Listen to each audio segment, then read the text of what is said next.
Good morning from the north. I hope you're all having a great start to the day. Got your coffees in your hands, looking at your fish tanks, and the big old smile on your face because they're clean and beautiful, and it's the morning after a water change, just like it is here. Your fish are all happy and up front, just waking up, even though Discus tend to wake up slow and they're a little sort of grumpy in the morning before they get their coffee. You can see all these fish are right up on the glass. Every last one of them. Waiting for a little bit of chow. And let's just give them some pellets. When water's dark like this, you definitely want to use the more visible ones. They're supposed to have fantastic vision, night vision, when I read about these fish. But I don't observe that. I don't observe that at all. They definitely see their food better in the day. And if I put a dark food in, most of them won't even see it right now. This food will reflect off the light really well, the low light, and they'll see it better.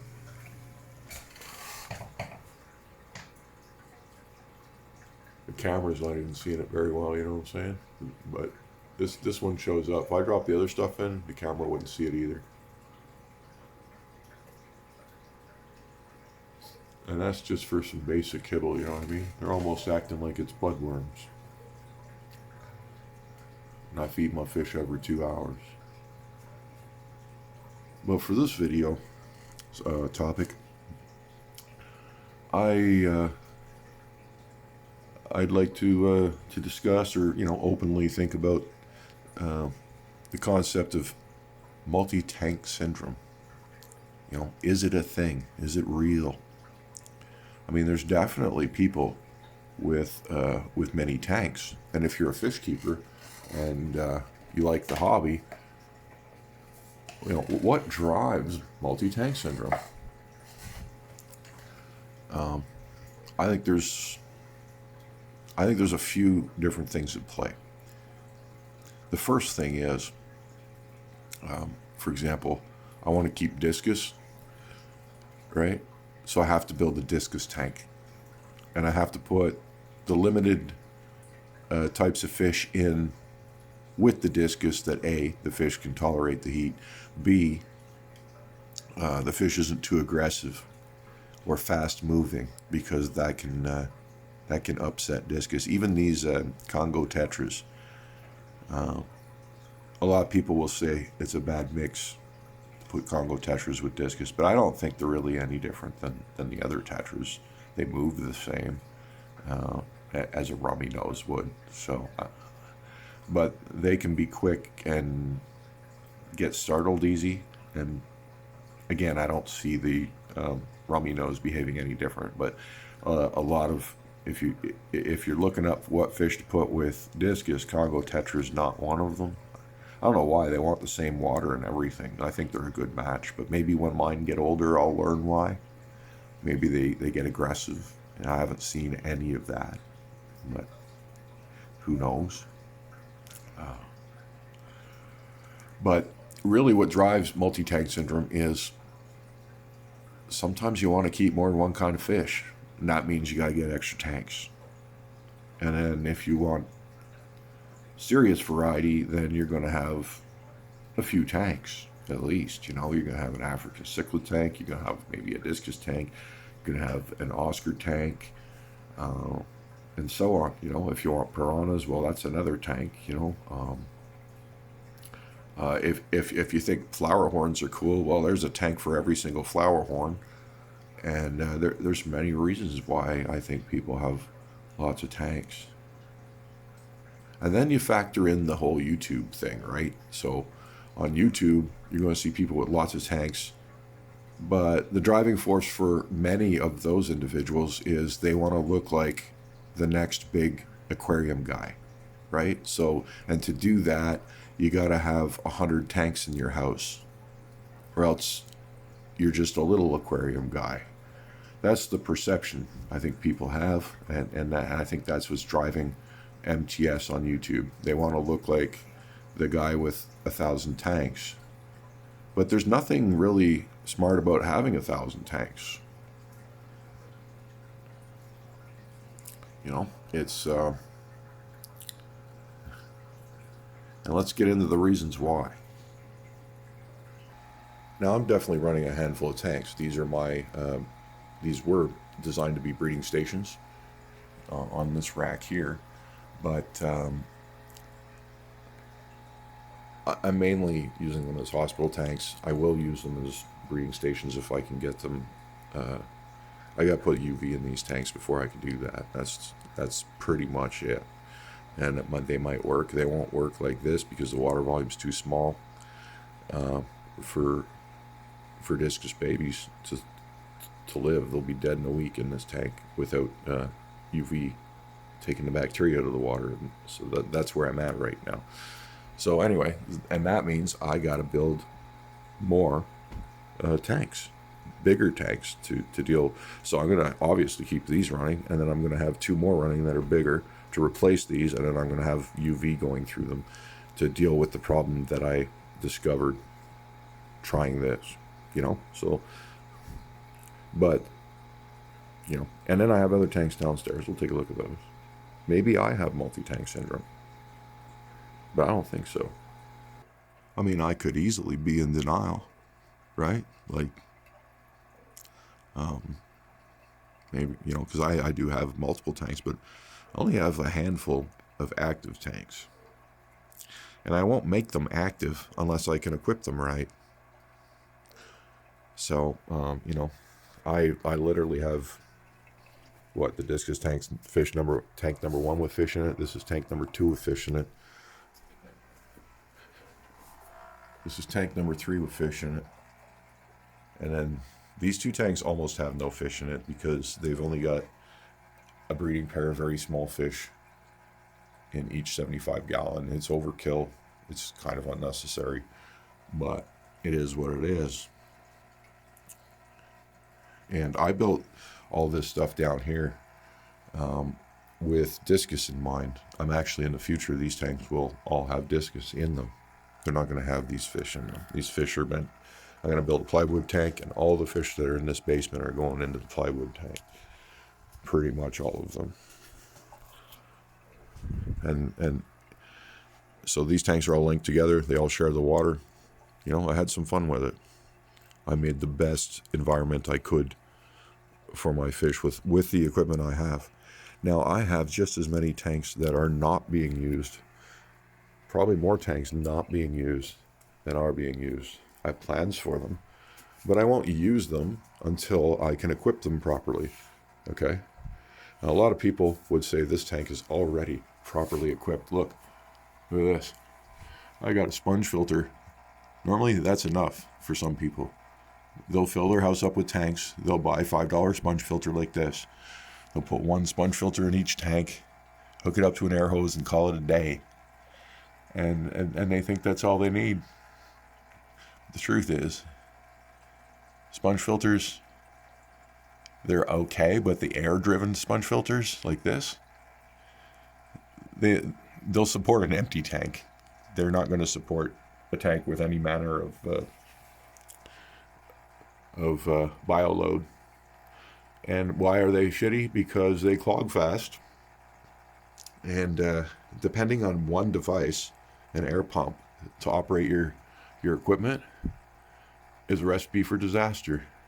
You need redundancy. You need more than one kind of filtration if you want to adequately and properly run an aquarium. Because those sponge filters, they clog up in a few days. And most people don't clean them even once a week. So their effectiveness quickly drops off. And then you end up with just a dirty tank with particles floating all over the place and a shitty environment for your pets. So, you know, I got a couple tanks down here in the corner. I got this tank here. I got 3 upstairs, 4 upstairs in storage in my spare room that I could put water in them. stick them on a shelf down here and throw a sponge filter in them, and then buy the cheapest fish possible and say, "Oh, look at me! I've got 500 tanks." But no, I won't. I won't start the tank until I can actually equip it. And what I'm seeing on FishTube, the FishTube version of multi-tank syndrome, is I want to look like a big shot. So I'm going to have like 500 tanks, and I'm really not as rich as I'm pretending to be. So I'm going to buy a $5 sponge filter for each one, which was still a huge investment because I have 600 tanks, and then I'm going to be Mr. Pro Sponge Filter and tell the world that's all you need, because the truth is that's all that individual can afford. So, it's called biting off more than you can chew, and then you start convincing yourself you're doing it the right way because it's all you can afford. And I think a lot of us fall into that trap. A lot of the people who hate UV, for example, they hate it because they think they can afford it. And now that it's become affordable, you're like, hey, look, it only costs you $20 for like 4 months, 3-4 months. And you get all that protection.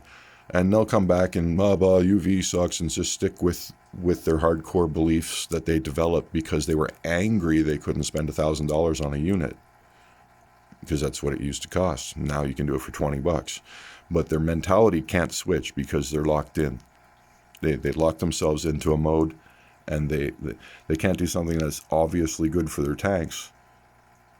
And instead, they'll go out and spend $100 on meds every couple months or every month, instead of $20 on a UV bulb that eliminates the need for the meds. You can't make this shit up. Like, FishTube it's cool, and it definitely can be a resource, but it's filled with God knows, the information.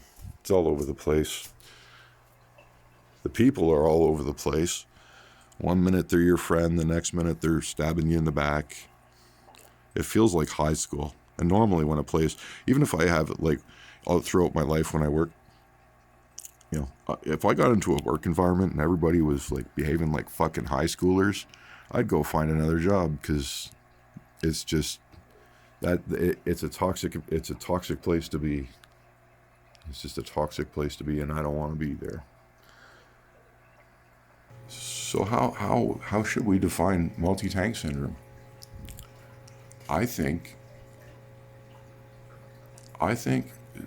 basically some of the warning signs are, one of the biggest warning sign is, like, if you have more tanks active and you're just putting fish in them for the sake of putting fish in them, and more tanks active than you can afford to equip, then you probably have multi-tank syndrome. I don't think there's anything wrong with having several tanks, because in this hobby, that's just kind of how it goes. Like I said, you want to keep multiple types of fish, you're going to need multiple tanks. And then everyone's going to go, oh, you got multi-tank syndrome. But there's a difference. It's like hoarding. If you're keeping something because it's got a daily practical use and you're employing that tool properly, you're not hoarding. If you're keeping something for the sake of having it and you never use it, or you can't ever learn to use it properly, you're hoarding. And then now, look at a swamp tank, look at a hoarder's house. A lot of these swamp tankers have 60 tanks. And they're just running them on air stones and calling it a day. Then you go look at a hoarder's house. Same thing, right? It basically looks like the human version of a swamp tank. So, yeah.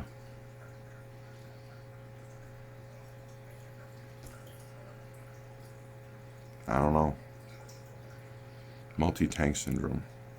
If it's a mental illness, then the conditions of the tank will show you if it's multi-tank syndrome or not. The equipment in the tank should show you if it's multi-tank syndrome or not. The condition of the animals in the tank should show you if it's multi-tank syndrome or not.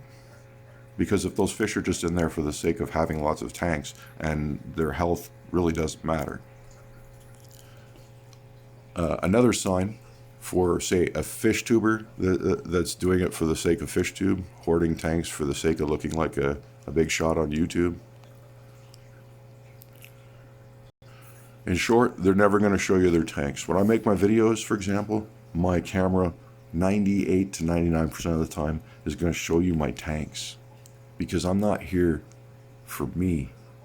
I'm here for I'm here to show my fish. I'm not here to, like, I don't know, I see a lot of people with a lot of tanks, okay, and then their YouTube videos is their camera, 16 inches away from their face with their tanks, 16 feet in the background, so you can't really see them. They're just there. They're like little props. You might as well just take a picture of some tanks and put it up on a green screen, because you don't really get to see them. But I don't know. If it's fish tube, show your fish. Talk about your fish. Let people see your fish. Why are you so embarrassed to show the conditions in your tank? You got 600 of them, let's see them. But we never do. The occasional walk around once every 3 or 4 weeks when you get around to doing a water change, right? Oh, here, look at my swamp tanks. They look nice today. They won't look nice in 2 days, so I better make a video now. And you don't see the tanks, then they just show you their faces, because the tanks look hideous and they know it. So it's, here, look at me. It's about me. It's not about fish. It's actually about the YouTuber. And I want to be popular because, look at my face. Forget about my fish. Show us your fish. I don't know. What is multi-tank syndrome? I think if you really have it, your tank's going to look like a hoarder's house. You're going to look after your tank. The mentality of looking after your tank is going to be exactly like an episode of Hoarders. And you won't be able to convince them otherwise. They think they're doing it absolutely perfectly right. And they need intense therapy before they'll change a thing. This video is getting a bit long. But yeah, multi-tank syndrome. What do you think it is? What do you think the defining factors should be? I mean, it's not a real thing in diagnostic medicine. So it's got to be something else that is in diagnostic medicine. I think it has something to do with hoarding. What do you think?